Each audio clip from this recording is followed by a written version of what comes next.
사도행전 9장 1절에서 9절 사울아 사울아 부제로 두 개의 빛 이런 제목으로 말씀을 증거하겠습니다. 말씀 보기 전에 조금 이때까지의 내용을 정리하겠습니다. 성령이 임한 후에 사도들이 이제 담대하게 복음을 전파하면서 예루살렘에 있는 신자들의 수가 최소 단위로 남자만 이제 5,000명으로 늘어나는 것을 우리가 확인했습니다. 이제 이들은 어떤 사람들이냐? 전부 다 100%가 유대교에서 나온 자들입니다. 이제 이들은 오랫동안 조상 때부터 유대교 신자로 살아왔던 자들이었습니다. 근데 유대교 당국의 입장에서 보면 자기 신자들을 뺏어가는 이 교회를 그냥 둘 리 없죠. 유대교는 그 유대 사회에서의 그 국가 종교였습니다. 그래서 이제 교회에 이제 전면전을 선포한 그 사건이 이제 첫 순교자 스데반이었죠. 그 이어서 이제 바로 교회를 향한 큰 박해가 일어나고 예루살렘에 있는 신자들이 이제 사마리아 지역까지 이제 흩어지는 일이 벌어집니다. 그런데 하나님의 관점으로 보면 이게 무슨 일일까? 교회를 지켜야 되는 건 아닌가? 우리들이 흔히 위기 상황이면 하나님이 우리를 지켜주시겠지. 근데 하나님이 지켜주는 게 아니라 오히려 박해를 더 크게 이렇게 하는 모습을 보인단 말이에요. 그리고 성도들은 자기 그 재산, 토지, 모든 걸 다 잃어버리고 꼭 6.25 사변이 벌어져서 피난민 나는 것처럼 다 이제 도망가게 되는 일을 그냥 허용을 하세요. 그럼 하나님의 관점에서는 이게 무슨 일인가? 보면은 이미 다 말씀하신 것들이에요. 성령이 임하면 너희가 권능을 받고 예루살렘과 유다와 사마리아와 땅끝까지 이르러 내 증인이 되리라라고 하는 이 하나님의 청사진대로 되고 있는 거죠. 이런 방식으로 복음이 전파되게 하시는구나. 즉 우리는 안 흩어지려고 하고, 근데 그거보다 더 중요한 일이 있기 때문에 그게 하나님의 나라를 세우는 일이죠. 그래서 성경을 하나님의 이 나라의 관점으로 보기 시작하면 예전에 보지 못했던 또 해석하지 못했던 것들이 그냥 이렇게 풀려지는 것을 여러분들이 경험하게 될 겁니다. 자, 이제 남은 거는 그 8장에서 이제 사마리아가 복음이 전파돼요. 그러면 예루살렘과 유대 그리고 사마리아까지 됐네. 그러면 이제 우리들의 관심사는 그러면 땅 끝은 이거죠. 땅 끝은 그러니까 예루살렘과 유대 지역을 그 복음을 전파하는 일이 맡겨진 자는 사도들과 집사들이었죠. 그리고 사마리아 지역은 빌립 집사가 맡았네. 그러면 땅 끝은 누가 맡게 될까라는 궁금증이 당연히 벌어질 때쯤 9장을 보니 하나님이 준비해 놓은 자가 있었구나가 부르심의 본질이라는 거죠. 그래서 사도행전 9장 이제 오늘부터 보게 되는데 물론 이제 사울이 본격적으로 쓰임 받는 거는 13장부터니까 이제 9장 그리고 10장 11장 요 사건은 대충 느낌이 올 거예요. 하나님이 예루살렘 교회를 점점 약화시키는 작업을 하십니다. 그리고 이제 이방 선교를 위해서 이제 사울이 쓰임 받는 그 내용이 이제 13장부터 이어지죠. 그러면 오늘 우리가 보게 될 9장, 9장에 여러 번 우리가 나눠서 볼 텐데 그 9장은 이제 사울, 이제 바울이라는 건 다 아시는 내용이고 사울과 바울을 이렇게 혼용해서 쓸 겁니다. 이제 사울이 복음의 사도로 부름받는 장면이고요.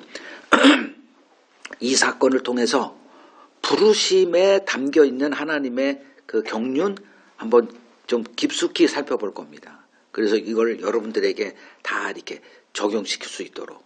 왜냐하면 성경은 누구의 거울도 아니고 나의 거울이기 때문에 이것만 볼 수 있다면 성경은 볼 때마다 나의 향한 음성으로 이렇게 다가오고 누가 뭐 하나님의 음성을 들었다? 나는 매일 듣고 있는데 여러분들이 이렇게 자신감 있게 대처할 수 있게 될 겁니다. 그래서 이 사울을 부르시는 이 하나님의 부르심이라고 하는 이 내용을 우리가 좀 살펴보면서 이 성경이란 책이 단순히 역사를 공부하는 게 아니라 그 역사가 서로 연결되고 있구나. 그리고 지금 나에게 이 일이 벌어진다면 나도 성경 역사가 지금 쓰여져 있고 있는 나중에 이제 그게 드러나겠지만 그 사울은 먼저 된 자니까 그 일이 성경의 기준으로 기록이 돼 있는 거고 우리는 그걸 보고 내게 벌어진 게 이거 맞네. 그럼 나도 지금 성경을 쓰고 있다. 역사가 서로 연결시키고 있구나. 이 성경을 통해서 이렇게 이해하시면 될 것입니다. 그러니까 예수님 승천 이후에 이제 신약 성경이 있잖아요. 사복음서. 그리고 예수님이 승천하시고 남겨진 제자들에게 성령이 임하고 어떤 일이 벌어졌는지를 사도행전에서 이렇게 역사서죠. 신약 성경 27권 가운데 역사서는 사도행전 이게 역사서 한 권이 돼 있고요. 뭐 구약도 동일하죠. 모세오경이 있고 그 다음에 역사서가 있고 그 다음에 이제 그 시가서가 5권이 있고 그 다음에 이제 그 나머지가 예언서 이렇게 구성이 되어 있는 것처럼 여기도 마찬가지입니다. 사복음서, 역사서, 서신서 그리고 예언서, 계시록 이런 식으로 구성이 되어 있죠. 그러면 예수님의 승천 이후 신약 성경의 역사는 어떤 사건으로 그 전과 이후로 나눠져. 그게 바로 오늘 우리가 보게 될 사울의 부르심. 그만큼 사울이란 사람은 신약 성경에 혹은 기독교 역사 가운데 엄청난 사건이다. 그걸 오늘 우리가 보게 될 것이다. 그 정도로 바울은 사울 바울 막 혼용되니까 그 사람이 그 사람이에요. 근데 바울은 하나님의 구원 역사에 있어서 매우 결정적인 그 역할을 하고 있는 인물입니다. 잠깐 보면 신약 성경의 절반이 바울에 의해서 분량만 보면요 쓰여졌다. 그가 쓴 그러니까 신약의 27권 중 13권. 어떤 사람은 히브리서도 했다는 저는 그렇게는 안 믿고요. 그래서 13권은 이제 바울이 쓴 게 확실하고요. 그리고 사도행전 28장이죠. 앞에 전반부 12장은 베드로가 주가 돼서 이렇게 얘기가 되어지고 그 다음부터 13장부터 그 28장까지 절반은 다 바울 얘기예요. 그냥 오로지 바울 혼자서 그냥 무슨 일만 있으면 하나님은 바울만 생각해? 너무 편애한다. 가 아니라 그 한 사람을 통해서 하나님이 우리를 어떻게 쓰실 것인가라는 각도로 보면 역시 성경은 나에 대한 거울이다. 이해할 수 있게 됩니다. 그 기독교 교리에 초석을 놓은 인물이다. 그 구약과 신약에 하나님의 일이 엄청나게 기록되어 있는데 그것을 나중에 이제 로마서를 보더라도 구약의 그 위대한 인물 두 사람을 뽑으라 그러면 아브라함과 다윗을 뽑을 수 있는데 이 두 사람을 그냥 한마디로 복음의 관점으로 한 줄 이렇게만 해놨어요. 그러니까 보는 눈이 있는 거죠. 그래서 교훈을 삼아서 이렇게 하는 게 아니라 복음의 관점으로만 보는 거예요. 그런 것을 우리가 비친 사람이 누구냐? 바울입니다. 그 많은 하나님의 일 가운데서 복음을 체계적으로 정립한 인물이 이제 바울이 되겠고요. 그 주제는 어떤 걸 얘기를 많이 했느냐 하면 율법과 복음의 관계. 그러니까 율법이 복음 안에 포함되어 있다라는 거를 얘기한 사람이 이제 바울이고요. 하나님의 나라에 대해서 예수님이 천국, 하나님의 나라 이런 걸 많이 얘기하셨는데 그게 비유로 돼 있기 때문에 그걸 이제 바울은 흔히 이제 신학이라는 말은 좀 인간 학문이기 때문에 좀 애매한데 그냥 신학적으로 교리적으로 아주 기가 막히게 정리해 놓은 사람이 이제 바울이고요. 하나님의 의에 대해서 집중적으로 얘기한 사람이에요. 그 로마서 1장 17절에는 복음에는 뭐가 있냐? 하나님의 의가 나타나서 믿음에서 믿음에 이르게 한다. 뭐 이렇게 하나님의 의와 믿음의 관계를 아주 기가 막히게 논리적으로 이렇게 해놓고 있고요. 은혜에 관한 얘기도 엄청나게 합니다. 인간의 실상에 대해서 이렇게 자세하게 얘기한 사람은 바울밖에 없어요. 성령의 그 일에 대해서도 또 교회는 어떤 것이고 신자의 삶에 대한 그 서신서를 내용을 보면 그런 것도 아주 논리적으로 잘 이렇게 해놓은 사람입니다. 이제 부르심에 대해서 보죠. 세 파트로 나눌 텐데 좀 크게 보면 1절에서 2절은 사울은 어떤 사람이었을까를 조명해 볼 거예요. 그래서 믿음과 기질에 관한 이게 어떤 역할을 하는가, 믿음이 주어진 후 우리의 기질이 바뀌어야 되나? 뭐 이런 내용들. 그리고 또 하나가 이제 3절에서 7절 그 부르심, 예수님이 사울을 찾아와서 부르시는데 그 내용이 한 6개로 제가 이렇게 나눠서 볼 거예요. 이걸 다 소화를 할 거예요. 어떻게 됐든. 그 다음에 8절 9절에서 그 결과 사울에게 벌어진 일이 무엇이었나? 그러면 맞아, 내게 이 일이 벌어졌어. 이렇게 확실하게 얘기할 수 있게 될 것입니다. 자, 1절에서 2절 같이 읽겠습니다. 사울이 주의 제자들에 대하여 여전히 위협과 살기가 등등하여 대제사장에게 가서 다메섹 여러 회당에 가져갈 공문을 청하니 이는 만일 그 도를 따르는 사람을 만나면 남녀를 막론하고 결박하여 예루살렘으로 잡아오려 함이라. 자, 사울이 주의 제자들에 대하여 요거를 이제 교회로 보시면 돼요. 그 당시 교회라는 개념 자체가 없는, 그래서 그냥 주의 제자들, 주를 따르는 자들, 주를 믿는 자들, 뭐 신자들, 그걸 이제 교회라고 이렇게 보시면 되죠. 그 교회에 대해서 여전히 위협과 살기가 등등해 있습니다. 지금 스데반을 죽이는데 앞장섰던 그 열기가, 그의 뜨거움이 지금까지 식지 않고 더 뜨거워져 있는 그 사울의 모습을 이제 볼 수 있죠. 그래서 또 어떻게 했다는 건가 봤더니 대제사장을 찾아갑니다. 뭐하러? 공문이라는 건 공식적인 허가증이죠. 지금 자기가 이 일을 할 때 그냥 해도 되는데 나중에 이게 헛수고가 될 수 있거든요. 공문서가 없으면. 그래서 공문서까지 받을 정도로 어떤 사람이었다? 치밀한 사람이었다.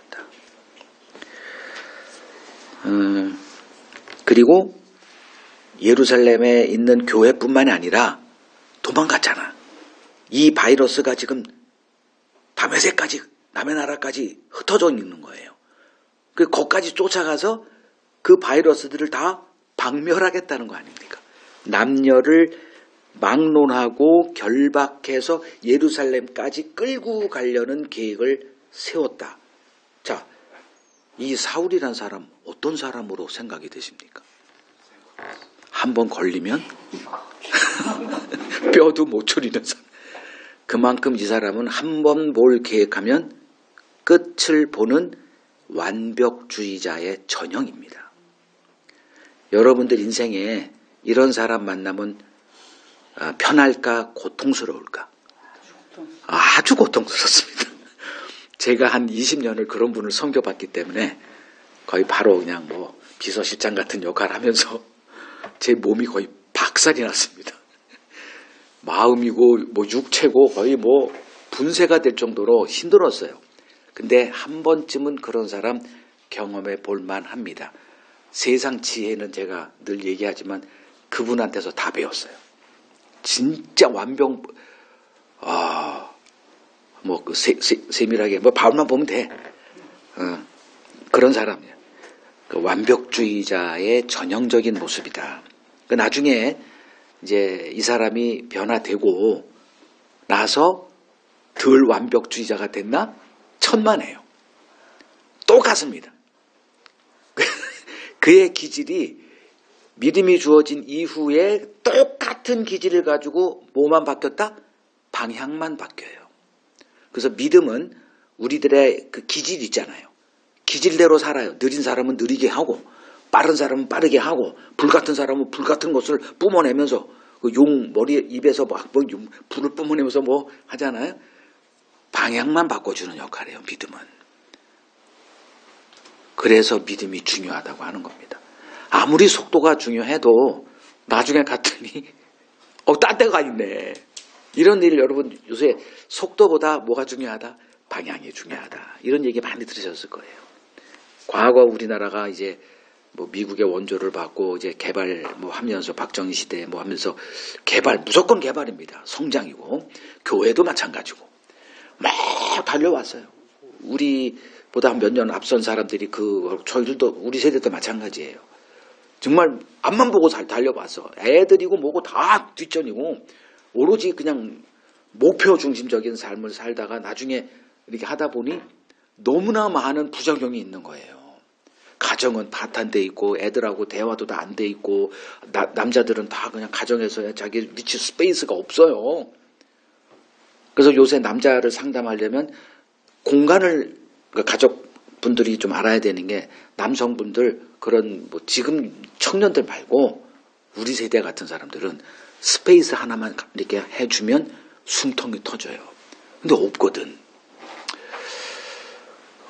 그래서 이제 방향이 이제 무슨 뭐 상담이든 뭐 여러 가지 면에서 이제 방향성이 중요하구나.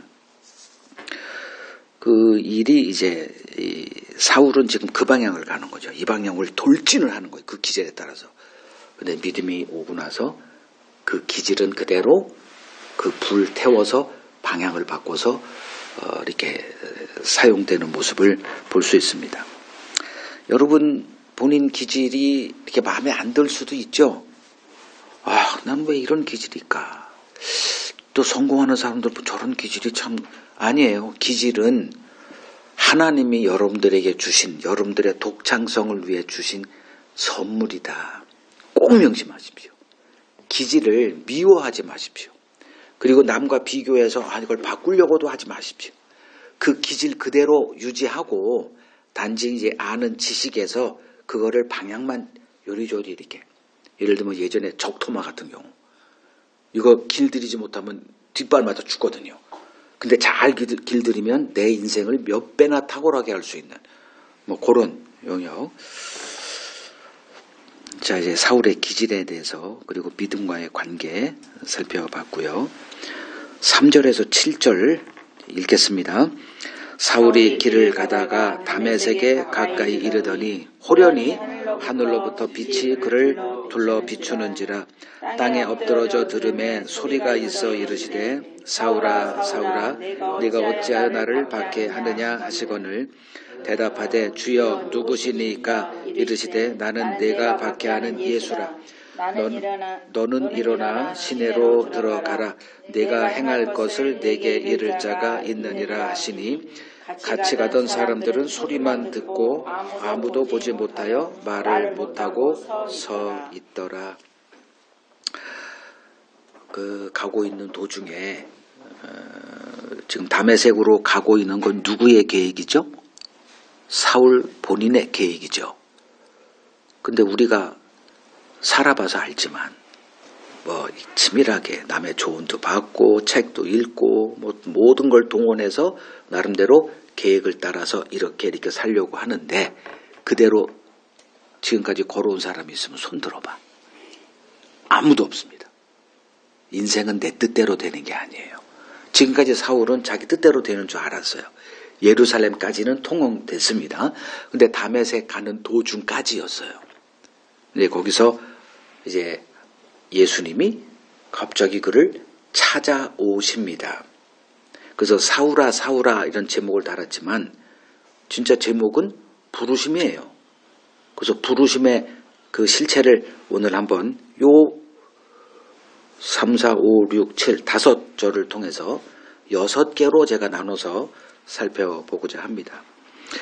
자, 찾아왔다는 얘기는 무슨 예수님이 이전에 얘기하셨던 거에 성취인데 구절 떠오르는 거 있어요?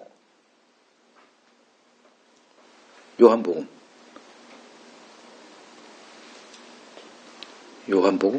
14장 18절. 외우기 쉽죠? 요한복음 14장 18절.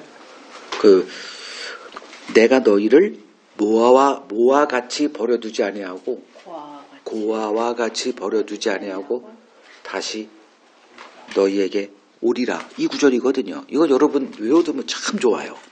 요한복음 14장 18절. 내가 너희를 고아와 같이 버려두지 아니하고 다시 너희에게 오리라. 이게 주님이 하신 약속이기 때문에 인간의 공허한 약속이 아니고 예수님이 하신 약속이기 때문에 이대로 된다는 거예요. 고아가 누굽니까? 제가 많은 인생들을 보면서 가장 불쌍한 부류 중에 하나가 고아가 아니겠는가? 고가 뭐예요? 무슨 고죠? 홀로고예요. 인생이 어떻게 홀로 됩니까? 어른은 홀로 돼야 돼. 그래서 고독을 아는 사가만 이게 대화가 될 수 있어요. 그러니까 고독을 모르는 사람은 진짜 대화하기가 힘듭니다. 자, 근데 어려서 홀로 있다? 이거 심각한 문제입니다. 왜냐하면 어제도 우리가 자동차 타면서 좋아했지만 짐승은 그냥 하면 쏙 나와. 그리고 한 1분도 안 걸려 그냥 벌떡 일어나가지고 막 그러네. 애는 어때요? 뭐가 필요하죠? 부모의 보호가 필요하고 양육이 필요하고 필요한 것을 공급해주는 공급받음이 필요해요. 근데 지금 고아라는 것은 이게 사라져버린 인생이에요. 얼마나 그러니까 고아로 이렇게 됐다가 이제 사회 이렇게 나갈 때 그때는 잘 모르지. 근데 사회 나가 보면 심각한 고통을 겪으며 살아요. 모르는 게 너무 많아요. 물론 이제 부모 슬하에서 이렇게 쓴소리도 들어가면서 잔소리. 근데 다 그게 보약이거든. 일어나! 이런 거. 이거 누가 좋아해요? 전 참, 근데 이런 쓴소리 다 싫어해. 그래서 잔소리 하지 말라. 다 좋아요. 근데 그것이 다 뭔 소리다? 나중에 다 뭐가 되고 뭐가 되는 거잖아요. 진짜 잔소리 이거 조심해야 되는데 자녀 관계에서. 근데 커보면 알죠. 그게 다 그런 거였구나.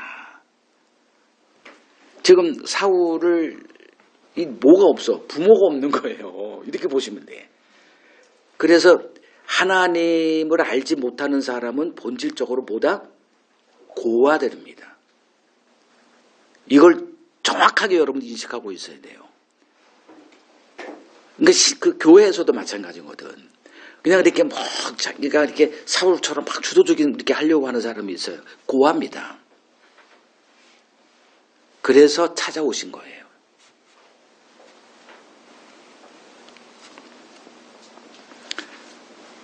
자, 이제 사울의 부르심의 현장에서 우리가 주목해야 할 이제 6가지 사안이 있다 그랬죠. 첫 번째, 빨리 이렇게 위에만 적어 놓으세요. 첫 번째, 호련히. 그 다음에 두 번째, 빛. 세 번째, 이름. 다시 불러드릴게요. 1. 호련히. 두 번째, 빛. 세 번째, 이름. 네 번째, 현타. 다섯 번째, 준비된 자. 여섯 번째, 주변 사람. 자, 요 정도면 좀 다 이렇게 물론 여러분들이 좀 더 이렇게 풍성하게 이렇게 해도 상관없어요. 자, 3절 봅니다. 길을 가요. 길을 가다가 이 얘기는 내 뜻을 따라 이렇게 살아간다. 근데 호련이라는 게 있어요. 이 호련이라는 거는 하나님의 계획을 말하죠. 하나님은 우리를 향한 계획이 있어요. 근데 어떻게 찾아오냐? 호련히 찾아와요. 이걸 친숙해져야 된다는 거죠. 그냥 우리 인생을 그냥 고아와 같이 내버려 두지 않는다는 거예요. 우리는 안다고 생각하고 최대한 모든 지식과 지혜를 동원하고 해서 이 길을 두드리고도 조심하고 또 이렇게 가고 있는데 하나님의 호련이라고 하는 이 경륜이 있다. 그걸 기대하고 계시라는 거예요. 그래서 갑자기 어떤 일이 벌어졌을 때 그걸 해석할 때 호련이라는 어휘를 좀 떠올리면 바꾸라는 건가? 내가 지금 잘못 가고 있다는 건가? 요거를 이렇게 경고등으로 이렇게 해석할 수 있게 되지 않을까. 그런 때 이제 빨리 방향을 틀 수 있는 항공모함이 되면 못 틀어요.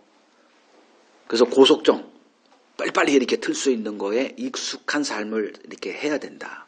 저는 아까도 말했지만 빠릅니다. 그런 거에 아마 많이 훈련이 물론 이제 더 큰 거 하라 그러면 나이도 좀 저도 그렇게 만만한 나이가 아니고 쉽지 않겠지만 뭐 이렇게 결정을 하고 딱 하면은 이거 방향 전환하는 거는 굉장히 많이 훈련을 했기 때문에 그거에 막 반발하고 힘들어하고 하는 사람보다는 방향 전환이 좀 쉽다. 자, 호련히 기대하시라는 거죠. 두 번째, 이제 3절 계속 거기에 호련히 뭐 나타나는데 어떻게 나타나요? 빛으로 나타나요. 하늘로부터. 그러니까 하늘의 빛입니다. 땅의 빛이 아니라. 그러니까 태양이 있음에도 태양이 아니에요. 완전히 다른 빛입니다. 그 빛이 그를 둘러 비춰요. 그죠? 자, 예수를 만났다라고 다들 얘기를 해요. 뭐 신자들 예수 만났어요. 만났다. 이거 얘기하지 않는 사람 다 만났대. 그럼 만났다는 걸 어떻게 해석을 하고 판단을 해야 되는데 나도 모르고 판단하는 사람도 모르고 만났습니까? 인정하고 그냥 넘어가요. 한번 여기서 이제 한번 검증을 해보라는 거예요. 기준을 제시하니까 예수를 만날 때 예수님이 그러면 찾아온다는 전제인데 예수님이 찾아올 때 뭐로 찾아온다? 빛으로 찾아오더라. 왜 하필 빛이야? 지금 바울은 빛에 있는 자예요, 없는 자예요? 빛이에요. 그냥 자기는 빛덩어리예요. 그 빛 가운데 이 확신을 갖고 절대적 확신을 갖고 누구를 미워하는 게 아니라 죽이기까지 하는 이 감정의 극도로 극단적인 잔인함까지도 나아갈 수 있는 그 동력이 뭐냐? 빛이라고 하는 그 확신. 우리들 다 빛이라고 생각하죠. 이런 점호. 나 이 정도야. 그때 어디 시골 가서 살 때. 이 쪼무라기 같은 것들이. 그래도 나는 서울에서 왔는데, 이것도 이걸 좀 뾰족하게 하는 요소로 작동하더라고. 서울에서 쫓겨 살았다고. 시골에 가니까, 이 시골 놈들이 나 서울에서 왔어. 근데 조금 더 공부하고, 박사가 하나 따놓고, 좀 이런 업적을 가지고 있고, 나 교회 생활 30-40년 하면 빛이에요. 자기도 모르게 나는 빛이다 생각을 합니다. 얼마나 무서운 일이에요. 아무것도 아닌데 모르죠.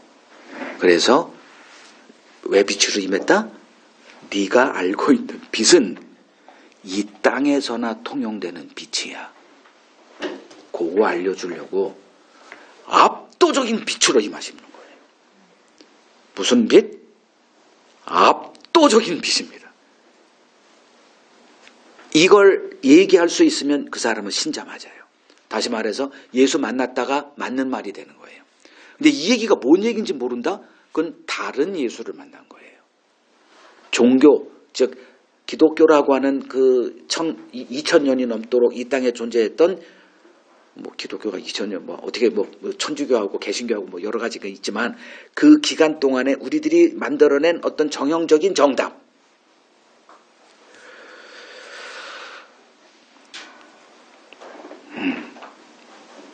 그러니까 이 사울은 자기가 빛에 있다라는 이 확신이 지금 다메섹으로 가고 있게 하는 거고,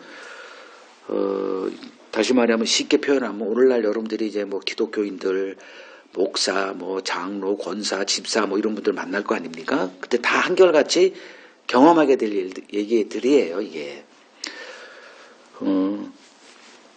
기독교에 대한 절대적 확신을 다 갖고 있는 사람들이죠.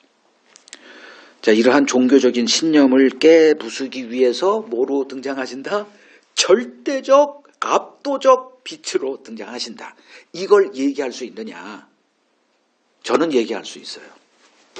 나는 경험을 했거든. 그래서 지난 20몇 년 동안 제가 했던 모든 성경 지식, 설교, 본문 그 자료들을 하나도 아깝지가 않더라고. 왜? 오염되어 있기 때문에. 거기에는 많은 노력과 관찰과 조사한 것들이 정보가 있어요. 다시 해.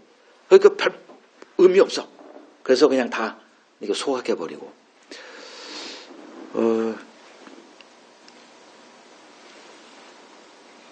그래서 신자는 뭘 증거해야, 우린 증인이라고 그러잖아요. 뭘 증언할 거예요? 이 빛이죠. 조금 이따 더 이제 자세하게 들어가겠지만, 한 구절만 읽어드리면, 베드로전서 2장 9절, 그러나 너희는 택하신 족속이요, 왕 같은 제사장들이요, 거룩한 나라. 요거는 이제 그 이스라엘을 출애굽시킨 후에 하나님이 율법을 주실 때 그들이 세워야 될 나라에 대한 그걸 압축해 놓은 거예요. 왕 같은 제사장, 거룩한 나라. 이건 19장 5절에 나오니까 출애굽기. 그의 소유가 된 백성. 다 요 어휘가 거기에 나와요. 이제 그것이 이스라엘이 실패했으니 이제 너희가 이걸 해라 이거예요. 율법으로는 빛이 아니다. 이제는 은혜의 복음이 너희들을 빛으로 만든다. 그 얘기를 하는 거예요. 이는 너희를 어두운 데서 불러내서 이 지금 사울이 다메섹 갈 때 있었던 그 어둠. 자기는 빛이라고 주장하지만 거기서 불러내서 어디로 들어가게 했는가? 그의 기이한 빛. 참 다양한 요거나 압도적이다 이렇게 해놓는데 기이한 빛. 기이한 빛에 들어가게 하신 이의 아름다운 덕을 선포하게 하려 합니다. 이게 우리들이 이제 그 사람들을 만났을 때 해야 될 내용이라는 거예요. 그래서 빛으로 임하신다. 이 빛은 세상에 찾아볼래야 찾아볼 수가 없는 기이한 빛이다. 그래서 부름받지 않은 사람들에게는 대적의 빛이에요. 그냥 흔히 이단이라고 칭하든 이렇게 되는 거예요. 복음은 이단성을 가지고 있다. 이 땅 어디에도 이게 규격에 안 맞다. 그래서 예수님 자체도 버려진 돌이다. 자, 세 번째는 이제 4절을 보죠. 이제 비춰요, 갑자기. 그래서 어떻게 돼요? 4절에 보니까 땅에 엎드러져서 이제 들어요. 소리가 들리는 거예요. 근데 이르시되 뭔지는 모르지만 소리가 들려요. 사울아, 사울아. 자, 사울아, 사울아. 많이 이런 패턴을 보셨죠? 구약에서. 모세를 부를 때. 모세야, 이런 적 없어. 모세야, 모세야. 그리고 또 사무엘이 어렸을 때. 사무엘아, 사무엘아. 이래. 그러니까 나도 승우야 이렇게 안 불렀어요. 한 번 더 했고, 왜냐하면 기준이니까 이렇게 한다. 이렇게 돼요. 또 베드로는 예외냐? 아니에요. 베드로 있어요. 누가복음 22장 31절을 보면 시모나 시모나 두 번 해. 한 번 했다? 아니야. 아니, 농담입니다. 자, 사울아 사울아가 뭘 의미하는 거예요? 한 번도 아니고 둘이야. 세우라도 아니고 사울아 정확하게. 그게 무슨 뜻일까요? 나는 너를 알고 있다죠. 선제적 알미입니다. 미리 아심을 따라. 미리 알고 있어요. 우리는 누구를 선제적으로 무슨 수로 압니까? 도통했어요? 무당입니까? 만나고 나서 관계를 통해서 알아가요. 근데 하나님의 알은 물론 이후에 내가 좀 괴팍하게 하면은 너 나 몰랐네 이런 것도 할 수 있겠지만 하나님의 우리를 알면 시간적으로 우리가 당연하질 못해요. 영원이라니까. 우리 이 형질이 이 물질 세계가 지어지기 이전에 이미 우리를 알고 계시는 그 알물 갖고 찾아온다는 게 사우라예요. 알아요, 나를 알고 온다니까. 그 여리고성에 들어가서 수많은 군중들이 이제 예수의 소문이 뭐 3년 넘게 이렇게 했기 때문에 인산인해를 이룰 때 누구를 불러? 삭개오야. 내 이름을 안 해? 내가 오늘 네 집에 머물러야 되겠다. 좋아가지고 내려와가지고. 그러니까 이때 여러 가지가 생각. 날 안 해. 날 언제 알지? 이런 궁금증 있을 거 아니야. 웬 지나가는데 성아야? 누가 불렀지? 그러면 안다는 게 전제가 된 거 아니야. 아니까 날 부를 거 아니야. 안 되니까요. 내가 하나님을 안다는 거는 아니야. 그건 그분이 나를 알아요. 뭘 안다는 거야? 너를 내가 어떻게 내 기질도 알고 너에 대한 인생 모든 파노라마를 다 알고 있어. 그분 앞에 우리는 뭐 해야 됩니까? 들어야 되죠. 이제 자꾸 주장하고 난 알아 이제 됐어 이러지 말고 짧게 얘기하든 길게 얘기하든 어렵게 얘기하든 쉽게 얘기하든 뭐 즐겁게 얘기하든 그냥 다 듣는 거예요. 이게 신앙의 본질입니다. 왜? 알기 때문에. 그리고 나를 향한 계획을 이미 완벽하게 세워놨기 때문에 이 하나님이 어떤 분인가를 알면 이제 듣는 게 즐거워요. 내가 하는 말, 저는 지금 하는 말을 해야 되는 입장이니까 왜 이렇게 말이 많아 할 수 있지만 저는 굉장히 듣는 걸 좋아합니다. 들어야 뭐가 나오니까.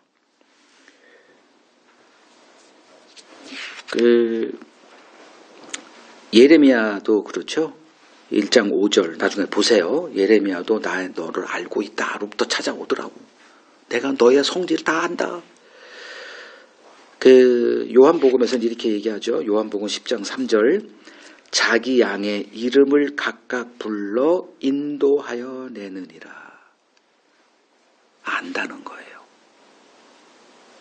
뭐 수아나 뭐 이런 이름을 얘기하는 게 아니고 여기서는 아는 선제적인 알을 갖고 찾아오신다. 그럼 어떻게 해야 된다? 들어. 절대적으로 들어라. 네 번째 4절에서 5절 이제 사울아 한 다음에 내가 어찌하여 이게 좀 싸해. 어찌하여? 이거 굉장히 부정적이잖아. 너 임마 어찌하여 나를 박해하느냐? 에? 예. 나는 내가 박해하는 예수라. 이게 현타죠. 응? 내가 박해하는 거는 그냥 너를 추종하는, 예수를 추종하는 사람들인데 내가 예수를 박해하고 있다? 뭐지? 그 빛이 내가 박해하는, 내가 그러면 빛을 대적하는 자가 되네? 까지가 되잖아요. 이걸 뭐라 그러냐? 현실 자각 타임. 현타. 저도 이거 다 내 얘기예요. 여러분들도 이거, 맞아. 호련이, 맞아. 빛, 맞아. 이름으로, 맞아. 현타, 맞아. 다 맞죠? 내 얘기야. 남 얘기가 아니고 자연스럽게 이 얘기를 할 수 있는 거예요. 뭐 어려운 게 아니지. 내게 벌어진 것, 내 얘기하는데 이것보다 더 즐거운 게 어디 있어요? 아니, 내가 알고 있었던, 난 선교사도 했다니까. 지금 나는 기독교 해체하는 사람이에요. 분해하고 겹겹이 쌓여져 있는 그 인간의 그 전통이라고 하는 거, 이게 성경 어디 있어? 여기 있잖아. 이게 그 뜻이야? 이게 예수님이 한 거예요. 사도들이 이런 얘기를 했고, 이제 사울을 내가 쓰겠다는 거야, 하나님이. 네가 아마 이 일을 제일 잘할 것 같아. 네 기질을 보나 어떤 여태까지 네가 학문적인 그런 것들을 다 동원해서, 왜냐하면 얘는 학문의 길을 걸었던 사람이에요. 베드로 어부였어. 학문하고는 조금 거리가 멀어요. 그렇다고 학문이 없다고 해서 복음 지식을 아는데 뭐 문제가 되냐? 천만에요. 그건 지식하고 관계없어요. 그러나 이 학문적으로 이 논쟁할 때는 다른 얘기예요. 지금 이제 현타를 경험하게 함으로써 이제 너를 쓰겠다는 거죠. 이 깨달음이 내가 여태까지 알았던 거 그거를 이 기질을 봤을 때 보통 그냥 대수로 그러니까 이렇게 대충 할 일은 없죠. 완벽하게 바리새인의 그 신학 유대교라고 하는 그걸 아주 완벽하게 했을 겁니다. IQ 뭐 우리나라 평균 IQ가 115인가 이렇게 얘기하더라고요. 요새는 IQ 조사 안 하죠. 하나 모르겠네. 우리는 아주 연례적으로 했어요. 한번 이렇게 하니까 그걸 하게 하더라고. 근데 IQ 한 160 되는 사람이 거기에 더블 뭐 성령의 지혜가 덮어져가지고 이제 뭐 이렇게 돼서 이제 복음을 증언하는 사람이 되는데 그 전제가 현실 자각 타임. 여러분 다 이거 경험했으니까 이 자리에 와 있을 거라 생각을 합니다. 지금까지 빛이라 믿어왔던, 그러니까 지금 이대는 이제 유대교고 2000년이 지난 오늘은 그 유대교를 대체하고 있는 종교가 나름대로 뭐 성경도 있고 한 종교, 이슬람은 아니고 불교도 아니고 기독교예요. 이 기독교라고 하는 이 종교가, 이 신앙 체제가 어둠이라는 것을 알게 될 때만 이 현타가 경험되어져요. 기독교를 수호하는 자에게 이 현타는 불가능합니다. 그래서 일단은 이 기독교라고 하는 이 종교가 뭔지 좀 이따 좀 언급을 좀 간략하게 할 텐데 그것이 좀 깨부서지는 이 알이 나와야 날개짓하고 새가 되죠. 갇혀 있을 때 내가 날개 있는지도 몰라요. 자, 현타. 다 경험했던 것들이죠? 여기까지 다. 뭐 남의 얘기 아니네. 내 얘기네. 자, 또 이제 두 번 더 있어요. 6절. 사울에게 이제 뭔 얘기를 하냐면 지침이 주어집니다. 항상 마찬가지예요. 소명이라고 그러죠. 콜링. 콜택시. 콜링이라고 불러요. 직업을 콜링이라고도 부르죠. 그러니까 칼빈이 뭐 등장해서 사람들 그냥 직장 다니면서 맨날 불평불만이고 뭐 그때 뭐라 그래서 상사 욕먹는 값이 월급이라고 그러지. 상사에게 듣는 욕 그게 월급이다. 뭐 이렇게 할 정도로 힘들어요. 그리고 다 그냥 굴쭉하고 있는데 칼뱅이 등장을 해서 여러분들이 지금 주어져 있는 그 직업은 콜링입니다라고 하는 새로운 인식을 이렇게 해서 뭐 한 것처럼 콜링 지금 너에 대한 새로운 직업 이렇게 해도 무방해요. 직업 이걸 돈 받고 하는 게 아니라 너의 인생에 이제 여기다가 투자해라. 이게 너의 길이다. 이것 때문에 너는 존재한다. 이제 이러한 이제 소명이 주어집니다. 자, 뭐 어떻게 보냐면 사울에게 시내로 들어가라. 다메섹에 있는 한 시내로 들어가서 뭘 기다리래요. 뭘 기다려? 네가 무엇을 행할지 일러줄 사람을 기다리라. 이렇게 합니다. 좀 이상하지 않아요? 그 자리에서 이게 아나니아라는 사람인데 이 아나니아가 일러줄 말을 예수님이 지금 말하고 있으니까 해도 되는데 이렇게 해요. 이유가 대충 눈치를 챘을 것 같아요. 빌립이 가서 복음을 전할 때 사람들이 믿고 따랐는데 아직 성령이 임하지 않아서 뭐 했다? 사도들이 와서 빌립은 그래서 사도가 아니라고 했던 거고 집사라고 확신 있게 얘기했던 거고 그러면 사도들이 와서 이렇게 안수하는 게 뭐다? 한 몸 교회를 이루는 그것이 그러한 기준을 세우는 거죠. 그 기준을. 그래서 목사의 설교로 구원받는 일은 없다. 무슨 설교? 사도들의 설교. 그래서 제가 하는 이 설교는 내 설교가 아니라 사도들의 설교를 그냥 이렇게 전달해 주는 것이다. 그래서 사도들이 전한 복음으로만 구원을 받아요. 그래서 교회는 사도들의 터 위에 세움받았다. 그래서 그 모퉁이 돌 예수다. 이렇게 얘기하는 거고. 그러니까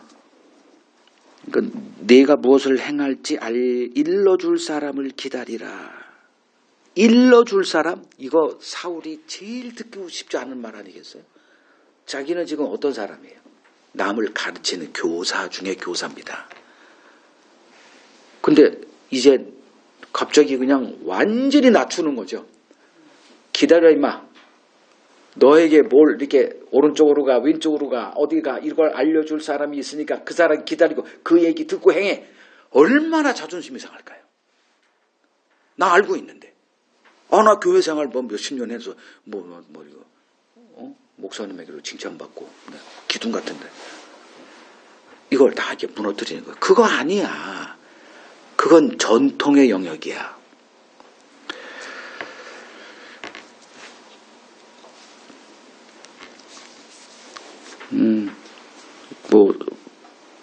아브라함도 하나님이 어떤 사람을 보내서 알려주죠. 멜기세덱이라는 사람을 알려줘요. 이렇게. 다윗 같은 사람도 옆에 선지자들이 계속 붙어줍니다. 이렇게 해라. 저쪽 블레셋 지역으로 도망갔더니 아니야 넌 여기 있으면 안 돼. 들어가. 해가지고 다시 이쪽으로 오고.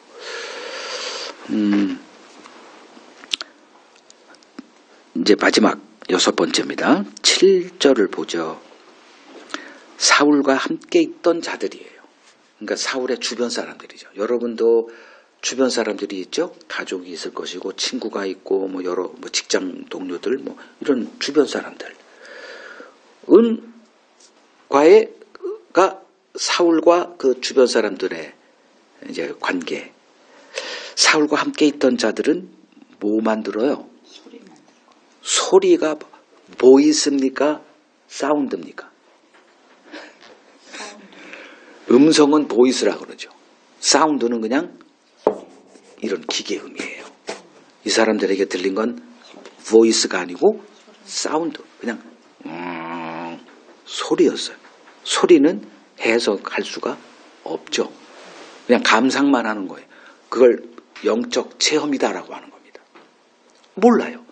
그냥 어떤 뜨거움이 있어. 뭐 이런 그냥 막연한 뭐 이런 하나님의 응답 뭐 이런 것들이에요. 이거 해석이 돼요?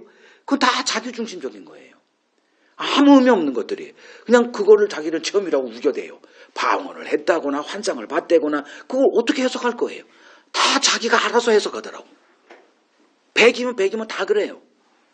그럼 목사가 됐든 신학자가 됐든 다 그 체험은 음성이 아니라 소리다, 소리. 그렇게 빈약해요. 우리가 경험하는 이 신비 체험이라고 하는 영적 체험이든 해석은 무한대입니다. 그 중심은 다 자기 멋대로 해요. 다 자기에게. 결국은 이렇게 모든 것이 합력하여 선을 이루니까 뭐 지금 뭐 이렇게 어두운 뭐 고난의 터널을 지나고 있지만 밝은 빛이 기다리고 있을 거야. 뭐 다 이런 식이에요.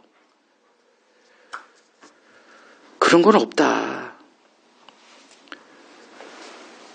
그래서 이런 말을 하고 싶어서 모든 거 체험을 하기를 원하는 욕망은 제가 충분히 이해해요. 그래서 저도 뭐 사람들을 만나서 그렇게 체험을 얘기하면 귀를 닫습니다. 되게 기분 나빠하죠. 지는 말만 하고 내가 얘기하려면 귀를 닫아버려. 아니 몰상식하죠. 근데 그걸 허용하면 안 돼요. 좀 기분 나쁘더라도 그걸 통해서 이건 아니구나 라는 메시지를 전달하는 겁니다. 자, 하나님의 부르심은 누구를 향해 있다? 주변 사람까지 포함하고 있지 않아요. 그 사람만 딱 레이저 광선으로 쏘는 거예요. 이게부터 어떻게 될까? 삶이 편할까요? 어려워질까요? 고통이 그때부터 시작돼요. 다 얘기하면 얼마나 좋아. 나는 얘를 이런 거로 쓰기 위해서 이렇게 준비했고 그러면 다 이해하겠지. 근데 그렇게 안 해요. 그냥 덜렁 너만 불러. 그럼 이제 옆에 사람들에게 설명을 해야 돼. 이제 너 왜 이렇게 됐어? 그건 말이야. 내가 이렇게 되는데 알아들어요? 못 알아들어요? 못 알아듣지. 그 대표적인 예가 마태복음 1장부터 나와요. 마리아에게 나타나죠. 누가복음 1장에서는 가말리엘이라는 뭐 천사가 나타나서 이래저래 얘기했지만 없어. 마태복음 1장은 그냥 문자로듯이 잉태했대. 그리고 약혼자에게 했지만 약혼자가 의로운 사람이라 가만히 끊고자 설명했겠지. 야 이놈아 내 말 좀 들어봐. 그래 왜 그래 너 누구랑 했어? 뭐 이러겠지. 어떤 놈이야? 이 조그만 이 마을에서 어떤 새끼 나 당하라. 아마 손가락으로 너 이놈이야? 개똥이야? 소똥이? 말똥이? 다 아니래. 이놈아 내 말 좀 들어봐 임마. 뭐? 성령이 찾아가서 성령이 뭔 개소리야. 아무리 얘기를 해도, 아무리 사랑하고 뭐 해도 안 통하는 거죠. 하늘에서 온 거니까. 운석이라니까, 운석. 아무리 검사를 해도 이게 원소 조합에 나올 수가 없는 거. 돌이야, 이건. 성경이 그렇다는 거예요, 복음이. 그래서 가만히 관계를 끊어버리려고 해. 얼마나 마리아가 고통스러웠을까. 아무도 대화가 안 돼. 그때 누가복음 버전으로 보면, 야, 니네 친척 애기 없던 있지? 임신했어.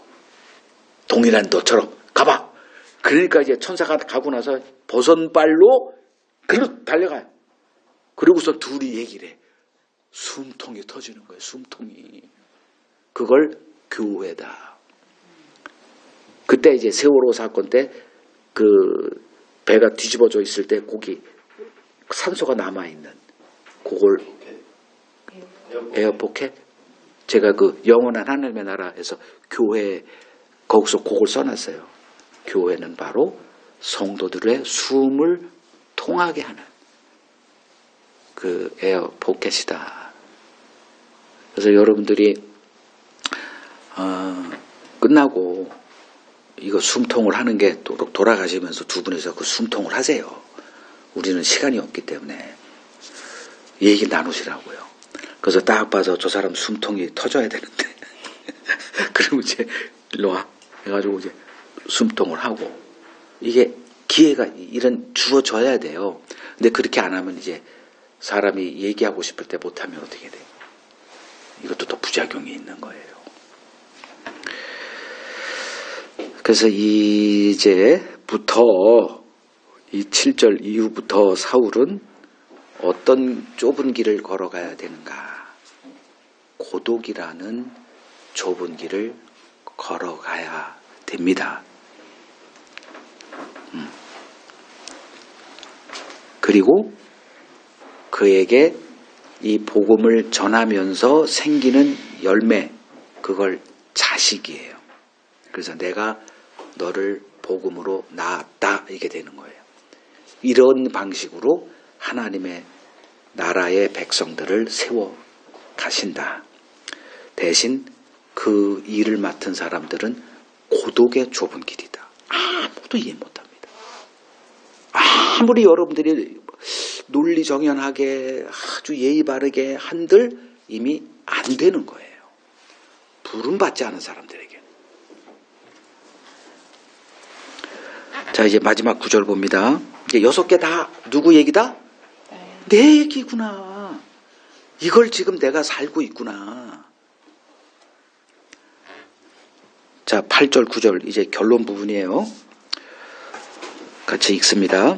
사울이 땅에서 일어나 눈은 떴으나 아무것도 보지 못하고 사람의 손에 끌려 다메섹으로 들어가서 사흘 동안 보지 못하고 먹지도 마시지도 아니하니라. 자, 예수님을 만났다라고 하는 사람들에게 제시해야 될 기준이 있죠. 이겁니다. 너 예수님 만나고 이 경험 있어? 요거 얘기하시면 돼요. 사울에게 나타난 아주 그냥 명백한 그 증거가 뭐예요? 결과물. 아무것도 보지 못하는 거예요. 예수를 만났더니 어떻게 됐더라? 밝아졌다? 아니요. 물론 밝아지는 건 나중 얘기고 이 순서대로 정확하게 알고 있으라는 거예요. 내가 여태까지 알고 있어. 사울은 지금 눈 뜬 자예요? 눈 감은 자예요? 눈 뜬 자예요. 보고 있으니까. 이런 나쁜 놈들 어디 우리를 지금 공격을 해? 이런 예수님 입에 주가 없으니까 예수를 따르는 저것들 내가 완전히 하나의 바이러스도 남기지 않고 다 단멸해서 없애겠다? 이 정도로 이제 완벽주의자인데 보고 있으니까. 나는 보고 있다니까. 예수를 만났더니 어떻게 됐다? 아무것도 보지 못해. 너는 아무것도 모르는 놈이야. 이 경험에 대해서 얘기를 못한다? 다른 복음을 알고 있는 거예요. 반쪽 복음. 그럼 완전하게 돼야죠. 그러니까 예수를 만난 확실한 증거는 자기 인식의 변화다. 나를 생각했던 그 인식이 완전히 바닥을 치게 됩니다. 이건 고통이죠. 내가 여태까지 알았던 게 충격이고, 나 이거 어떻게 이걸 되돌리지? 리셋을 어떻게 하지? 너무 힘든 고통이에요. 이거 충격이고, 그는 지금 자신이 누구보다도 하나님의 뜻을 잘 알고 있다, 이렇게 확신 속에 거하고 있던 자입니다. 그래서 그는 아는 자니까, 누구보다도 지식이 탁월하고 많이 알아요. 대화해보면 알죠. 아이고, 이것도 모르는구나. 그걸 보니까 내가 아주 군계 일학이네? 이런 사람이 사울이었는데. 그래서 뭘 했다? 늘 남을 이끌고 지도하고 가르치던 사람인데, 어떻게 됐어? 아무것도 보지 못하니 사람의 손에 끌려가는 자가 됩니다. 얼마나 지옥적이에요. 이제 다른 사람, 이제 가서 또 아나니아 사람한테 아나니아라고 하는 그 진짜 허접한 사람이죠. 자기는 지금 신학교도 아주 1우등으로 졸업하고 늘 수석하고 이랬던 사람인데, 이건 무슨 평신도 아니고 이 사람한테 와가지고 뭐 이 사람한테 가르쳐 주세요. 뭐 어떻게 해야 될까요? 이러고 입장이에요 지금. 그러니까 사울에게는 완전히 구겨진 거야 지금 인생이. 자, 하나님이 우리를 찾아와 가장 먼저 하시는 일은 어둠에 거하고 있는 나의 모습을 알게 하시는 일이에요. 자, 오늘날 하나님이 우리를 찾아오시면 가장 먼저 뭘 하실 거라고 생각하십니까? 야, 너 왜 교회를 안 나가? 임마! 너 왜 임마 그 교회에서 이런 뭐 프로그램 있는데 이렇게 뭐 남들 뭐 이렇게 취미생활이나 하고 임마! 그러지 마! 열심히 새벽기도도 참석하게 하고 교회 열심히도 하고, 너 임마 이렇게 수전도 같이 하지만 그럼 좀 11조도 뭐 이렇게 반을 그냥 탁탁 해가지고 그냥 150만 원 벌어? 그럼 220만 원 헌금해. 이렇게 막 이렇게 할 것 같죠? 목사들이 얘기하는 거 보면 하나님은 꼭 그렇게 하시는 분 같아 보여요. 제가 허접하게 얘기하는 게 아니에요. 목사들의 설교 잘 들어보세요. 저도 목사 그쪽에서 한 20몇 년 해봤기 때문에 그냥 허접하게 안 했어요. 진짜 힘을 다 해서 했어요. 왜냐하면 갑자기 뭐 직장생활 좋은 데 들어가가지고 나름대로 그래도 어디 좀 뭐라 그래 그걸 주소 약혼 중매 하면 빠지지 않는 그런 거, 이렇게 그래도 좀 산은 아니니까, 의사 변호사 뭐 이런 건 아니니까 거기에는 못 쳐도 그래도 그냥 뭐 웬만한 사람 하면 고려해 볼 만한 하나 뭐 이런 사람이었어요. 거기서 부름 받아가지고 지금 이제 이게 하겠다는 거예요. 거기서 저는 이제 선교사가 돼서 순교로 깔끔하게 은혜에 보답해야지 이 생각을 하고 난 선교를 했다니까. 난 선교하면 정글만 생각한 거예요. 무식해가지고 아마존 정글 같은 데서 그 미션 영화 있잖아요. 거기서 독화살 맞고 그냥 그렇게 순교 그래. 거기서 펑펑 울면서 내가 그때 막 그냥 하나님께 헌신하고 내가 그리고서 그 끝나고 나서 이 사람한테 나 오늘 이렇게 할 거야 그랬더니 이 사람이 벗어날 수 없는 운명인가 보다. 그러면서 예전에 자기도 뭐 어디 산기도 갔는데 거기서 어디 옆에 있는 사람이 예언했는데 당신은 뭐 이렇게 뭐 사역자하고 결혼할 거란 이게 꺼내는 거예요. 오메 뭐 이래가지고 그래 죽으러 가자. 그 죽음의 순간 좀 제일 먼저 도망가고 막 그냥 그랬던 사람인데 하여간에 그때는 뜨거워서 그랬거든. 그렇게 하나님이 안 하시고 찾아오셔서 가장 먼저 하는 게 뭐냐, 인간의 의라고 하는 종교의 세계에서 하나님의 의라는 그 복음의 세계에 눈 열리게 하는 일부터 하시더라. 고통이죠. 버려야 되니까. 입던 옷 진짜 비싼 돈 주고 그냥 신학하고 했던 모든 것들이 이렇게 이런 얘기하면 사람들이 비웃어요. 넌 임마 복음도 모르고 목사 됐냐? 에이그 이 무식한 놈. 네 IQ가 임마 지능이니까 지금 이제 이렇게 얘기를 해요. 그게 아니라니까요. 바울이 IQ가 떨어진 게 아니에요. 당대 최고의 목사였어요. 오늘날 버전으로 하면 신학자였고. 여러분 그 사람이 쓴 그 로마서 같은 걸 한번 보세요. 얼마나 치밀하게 썼나. 그냥 일반 교회에 가보지도 않았던 그 교회에 있는 사람들에게 그냥 쓴 서신이에요. 그냥 오늘날 그냥 우리가 쓴 편지. 근데 로마서가 지금 어떻습니까? 웬만한 신학자들도 범접하기 어려워요. 그 정도로 치밀하게 탁월했던 사람인데 그런 쪽으로 이렇게 힐난하고 이렇게 폄하할 게 아니라니까요. 자, 이제 좀 더 들어가면 이제 종교와 신앙을 좀 이렇게 좀 설명드릴게요. 대부분 사람들이 이제 가는 게 종교죠. 자, 이 세상 그냥 허접하게 살았죠. 여러분 막 살았죠. 되는 대로 살았죠. 결혼도 되는 대로 했죠. 애도 되는 대로 낳았죠. 그리고 되는 대로 키웠죠. 그냥 막 살았죠. 거기에는 빛이라고 해봤자 공자, 논어 어디서 들었던 그 조그만 윤리 배웠던 그 빛 요거죠. 착하게 살아야 돼. 거짓말하지 말고 요 정도 빛. 그러다가 여러분들이 기독교 들어오면 더 큰 빛 보죠. 오, 여긴 다른 빛이네. 이게 첫 번째 부르심입니다. 그냥 막 살다가 교회를 갔더니 목사님이 저 경건의 대명사 같아. 저분을 내가 한 10년 안에 따라갈 수 있을까? 이런 경험을 해요. 요걸 이제 첫 번째 부르심이에요. 이거 가지고 안 되는 거예요. 근데 대부분 여기서 그냥 끝난 줄 알아. 기독교는 절대선. 요걸 종교. 자, 종교는 기원이 인간의 하나님이에요. 인간이죠. 땅에서 하늘입니다. 방향은. 신앙은 기원이 하나님이에요. 하나님이 계획하시고 하나님의 어떤 그 경륜이 있어서 그거대로 진행됩니다. 하늘에서 땅입니다. 그래서 야곱이 아버지 다 속이고 축복권을 따왔대. 그거 다 뻥이거든.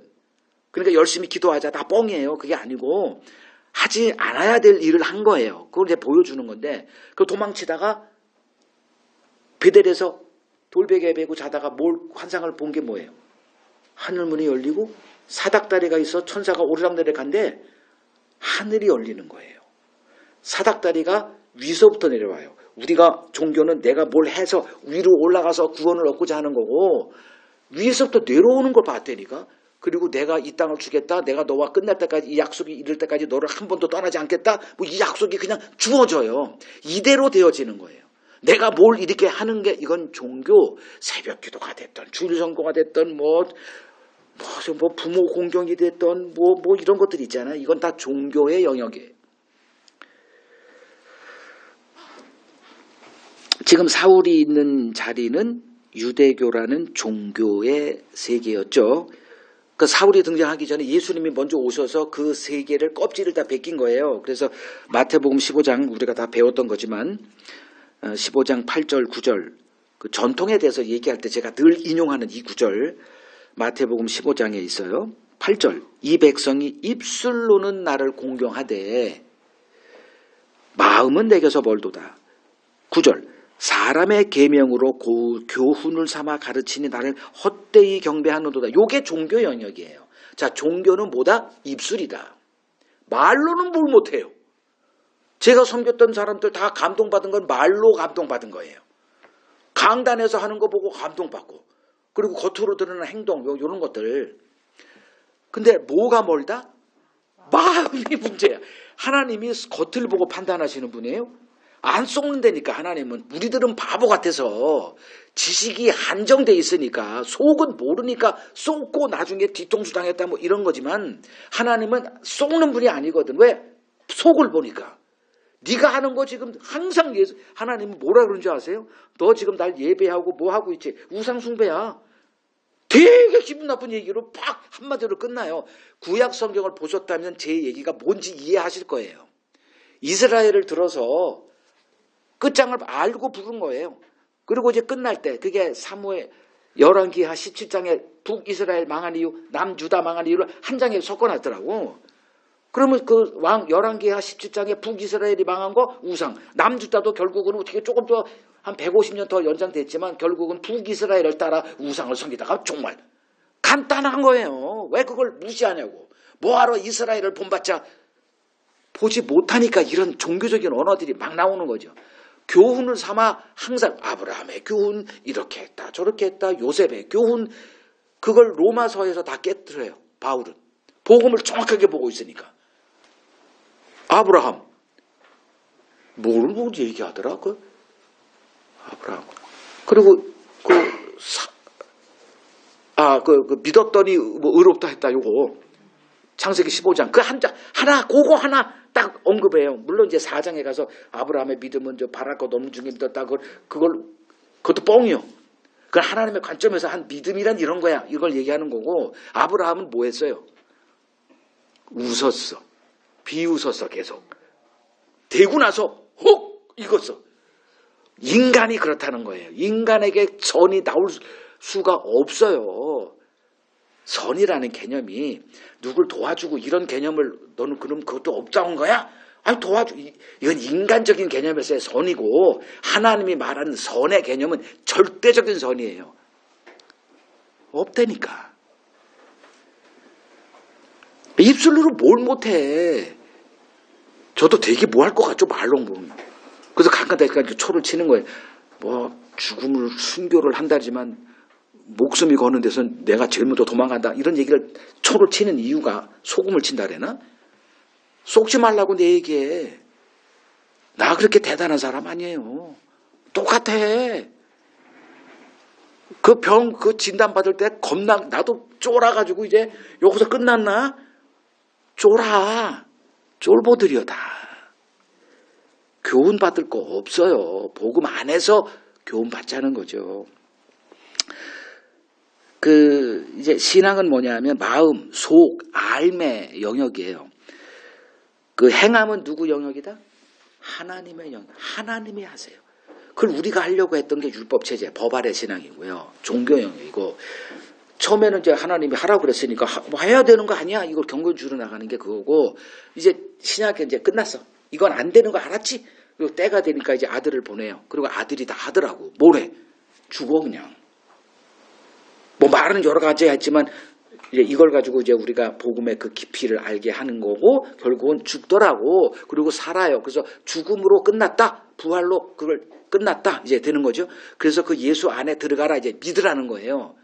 그래서 믿음은 내가 믿었어. 이거는 가짜 믿음이고, 믿어지니까, 부르 받으니까 이제 예수가 믿어지고, 여기서 이게 도피처가 되는구나. 율법 행한 내 의로 하나님 앞에 할 게 아니라, 그분이 우리에게 의가 되기 위해서 오신 그 하나님의 의로 오신 예수 안에 세계에 들어가. 이걸 믿음이라고 하는 거고, 여기서 갔더니 하나님의 진노에서 완벽하게 자유로워졌다. 그래서 출애굽기 14장 14절을 보면 여호와께서 너희를 위하여 싸우시리니, 너희는 뭐해? 가만히 좀 있어. 우리가 하는 것마다 다 뻘짓을 해요. 하나님이 하시는 일마다 막 내가 뭘 좀 도와줄게 하는 건 하지 마세요, 제발. 하나님이 하세요. 못 보니까 내가 개입하려고 그러는 거예요. 목사가 간섭하고 뭐 이렇게 하려고 하는 것도. 물론 간섭하는 것도 다 좋아. 그냥 가만히 그럼 뭐 하라는 거야, 그럼. 월급 받고 그냥 놀아? 이런 거 하라는 거, 이런 거. 자, 예수님이 사울을 찾아와서 하신 일은 유대교에 대한 사울의 절대적 확신에 껍질 깨는 일을 도와주는 거예요. 내가 어떻게 껍질을 깹니까?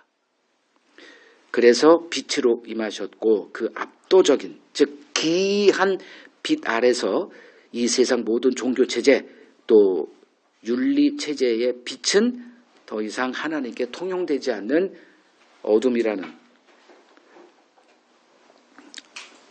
드러내기 위해서 이렇게 하신다.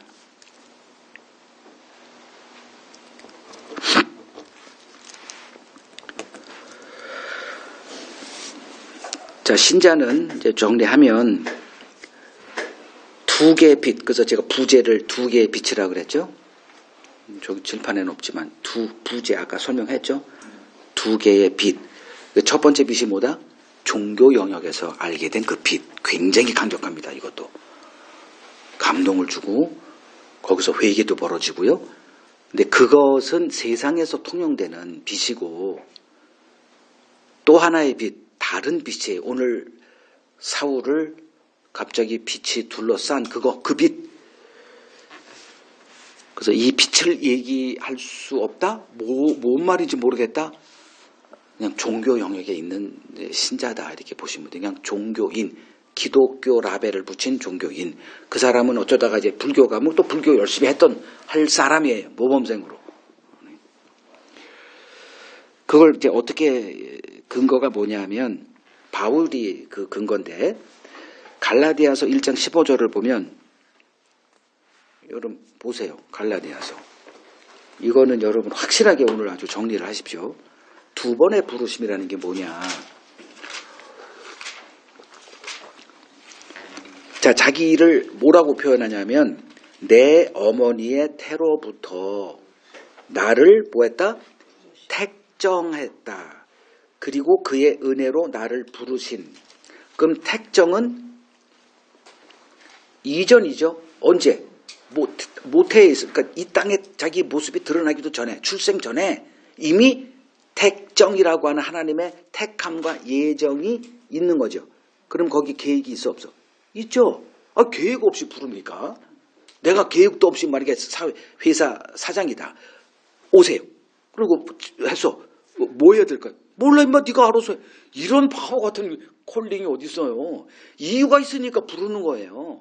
계획이 있는 거죠. 자, 그러면 언제 계획이 세워졌다? 태어나기 전에 하나님이 사울을 이렇게 하겠다 계획이 있었고 그 예정 다 있었다는 거죠. 그리고 지금 이 사도행전 9장에 부르심을 그때 부른 거예요. 갭이 굉장히 크죠. 한 3, 40년 있는 거예요. 그럼 3, 40년 동안 하나님의 부르심이 있어 없어? 부르심의 영역에 있는 거죠. 그가 깨닫지만 못하고 있고 인식하지 못하고 있지만 그러면 그때 부르심은 1차적 부르심은 뭐가 되는 부르심이에요? 바리새인. 그를 바리새인 되게 하는 1차적인 부르심이 그에게 있는 거예요. 그러니까 사울의 바울이라고 하는 이 사람의 부르심이 기준이 되는 거지. 그러니까 베드로에게는 그런 게 없죠. 그냥 다짜고짜 와가지고 어부해서 이렇게 한 거예요. 그러면 또 베드로의 부르심도 있지 않아? 아니에요. 베드로도 그 사건 속에서 이제 그 제자 훈련 속에서 자기 의라고 하는 열심이라고 하는 개념 속에서 누구보다 더 열심히 주를 충성하고 뭐 이렇게 하려고 하는 몸부림이 있었고 그 목표는 내가 더 큰 자 되고자 하는 예수의 나라에서 뭐 국무총리하고 너는 뭐 경제부 나는 뭐 이런 싸움, 이 욕망을 가지고 열심을 냈던 이 자기 의의 세계가 거기도 있는 거고 확실하게 보여주는 건 바울이에요. 그래서 한 30년 치죠. 한 30년 동안 그는 이 바리새인의 길로 하나하나 인도한 거예요. 그래서 가말리엘 수학 문화생이 돼서 사사를 받은 거예요. 그 최고의 한 학자 유대교의 모든 것을 통달한 그 사람 밑에서 그 사람보다 더 탁월한 하여간에 그렇게 됐고 그럼 이 과정이 뭐다?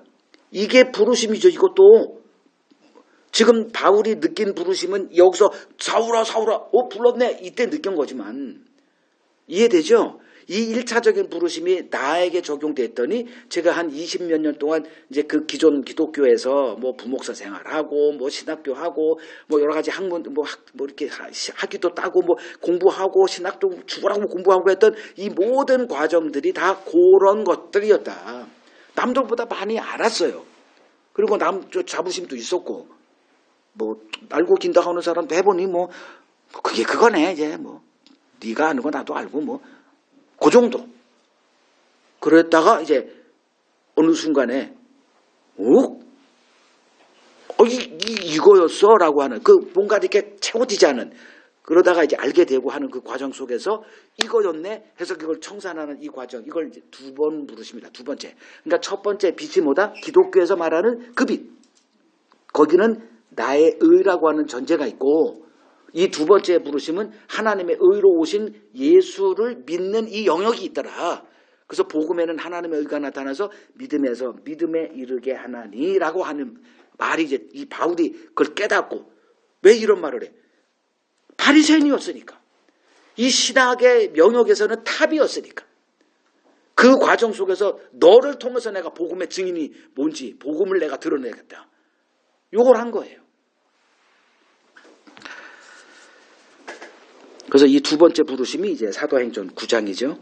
다른 빛이에요. 여태껏 경험해 보지 못한 빛에 압도가 돼서 쓰러지고 이제 보지 못하는 자가 되는 거예요. 그래서 그 빛 앞에서 그의 높아질 대로 높아져 있던 그 교만이라고 하는 그 철옹성이 완전히 박살이 나는 게 아무것도 보지 못하고 그 옆에 있는 사람이 끌려서 겨우 한 발 한 발 가야만 되는 자가 된 거죠. 이걸 뭐라 그런다? 은혜라 합니다. 이 은혜가 임하기 전 인간은 나름대로 나는 본다라고 하는 자부심 속에서 생활합니다. 우리가 보는 것은 눈에 보이는 육의 세계예요. 이걸 이 세상에 속한 것. 뭐 기독교만 뭐 옳다? 그러면 무슬림들은 뭔 잘못이에요, 그들은? 태어나기를 압살람 알라이쿰, 샬람 알라이쿰 이렇게 태어났는데 그 태어나서 부모가 다 이슬람 알라 인샬라 뭐 그 신은 위대하다고 항상 그 성전에 하는 사람들 지하드 하는 사람이 있는데 잊어먹었어.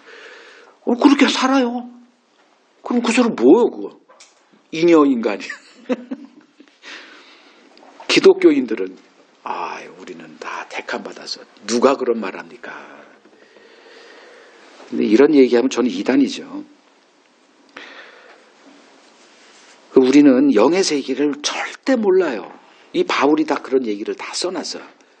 내가 너희들에게 가르치고 말한 것들은 다 계시로 임한 것들, 하늘에서 땅으로 임한 것들이에요. 성경을 얘기를 해요. 성경을 읽으라고, 공부하라고, 학습하라고, 신학교 가서 공부하라고 주어진 거 아니야? 그럼 많이 했으면 장땡 아니야? 아니에요. 그럼 유대인들은 어떻게 설명할 거예요? 바리새인들은 성경 달인이에요. 우리가 하는 그 열심을 그들을 따라갈 수가 없어요. 그들도 보는 자였고 빛을 아는 자였고 그게 종교의 영역에서의 빛이죠. 오늘 기독교도 마찬가지. 이거 뭐 성경 공부하죠. 읽으라니까 읽고 여기서 뭐 이렇게 좀 쪼가리 설교 들어가지고 뭐 이렇게 나름대로 그림 그리고 이게 빛이다 해가지고 이제 사람들에게 전도도 하고 이거 빛을 어둠에서 나와 이 미개한 족동들아 이렇게 얘기를 해요. 그거 다 가르쳐 준 거예요. 제가 읽어드릴게요. 로마서 2장 17절에서 20절. 이거는 여러분들이 계속 이걸 할 때 이걸 써먹으면 돼.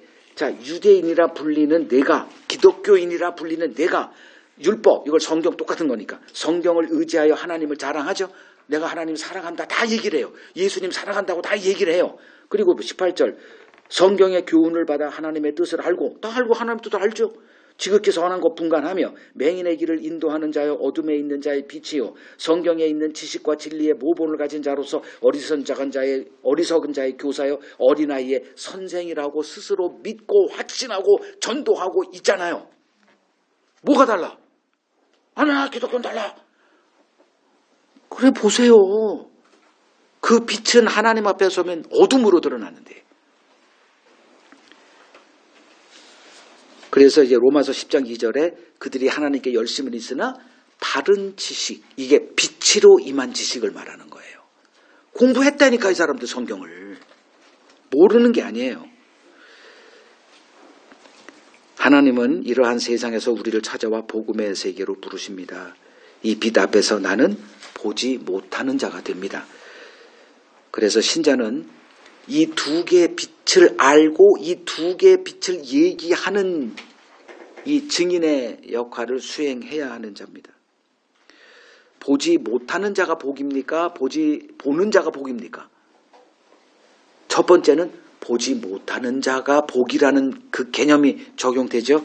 그래서 요한복음 9장 41절을 보면 예수께서 이르시되 너희가 맹인이 되었더라면 죄가 없으려니와 본다고 하니 너희 죄가 그대로 있느니라. 예수가 적용이 안 되는 사람들이에요. 지금도 나는 보고 있어. 어디에서? 물론 봐야죠. 보는 자가 돼야죠. 근데 종교, 기독교의 빛만 보고 얘기한다? 그러면 또 물어야죠. 당신이 알고 있는 예수는 예수야? 다른 예수야? 물어야죠. 힘들어도 싸움이 벌어져도 물어야죠. 아이씨, 별걸 다 트집 잡고 그러네. 이런 논쟁의 세계를 우리가 들어가야 되는 거예요. 그래서 복음의 눈이 열린 신자에게 이 논쟁의 삶은 피할 수 없는 운명이고 많은 사람에게 미움을 받는 좁은 길을 갈 수밖에 없는 자가 됩니다. 그래서 두 번째 빛을 경험한 그 고통과 동시에 그 은혜가 우리를 이 좁은 길을 끝까지 인내하며 걸어갈 수 있는 동력으로 역사하게 됩니다. 이것이 복음의 증인으로 부름받은 우리의 삶이다. 정리합니다. 하시고 그 부르심에 응한 삶을 살아가시길 소망합니다.